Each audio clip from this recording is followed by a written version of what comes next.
আসসালামু আলাইকুম। আশা করি সবাই অনেক বেশি ভালো আছেন। আজকে একটু ভিন্ন রকম, এটা অনেকেই চিনে, অনেকে পরিচিত বা অনেকে অপরিচিত।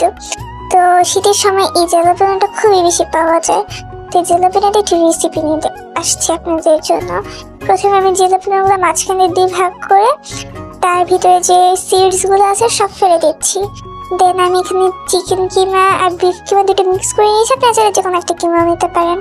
এরপর ধনিয়া পাতা এবং পুদিনা পাতা একসাথে কুচি করে, গাজর কুচি, মোজারেলা চিজ, তারপর সানি শিক কাবাব মশলা কি কি ইউজ করছি তা আমি অবশ্যই লিখে দিচ্ছি। আপনারা ভালো করে ডিটেলসে দেখে নেবেন।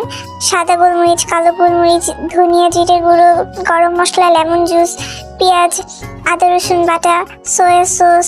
আপনারা এখানে একটু ওয়েস্টার সস ইউজ করতে পারেন। আমার কাছে অ্যাভেলেবেল ছিল না, তাই দিইনি। তো আমার প্লেটে মিক্স করতে খুবই কষ্ট হচ্ছিল, তাই আমি আবার একটু বোল নিয়ে নিয়েছি মিক্স করার জন্য।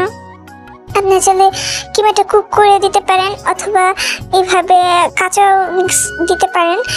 আমি এখানে কাঁচা দিয়ে করছি। এরপর আপনি এটা ব্যাটার বানিয়ে এটা ভাজতে পারেন অথবা এটা ওভেনে বেক করতে পারেন। যদি কিমাটা কুক থাকে উপরে চিজ দিয়ে আপনার ওভেনে বেক করলে এটা খেতে খুবই টেস্ট লাগবে। সব অনেক বেশি ভালো থাকবেন। আল্লাহ হাফিজ।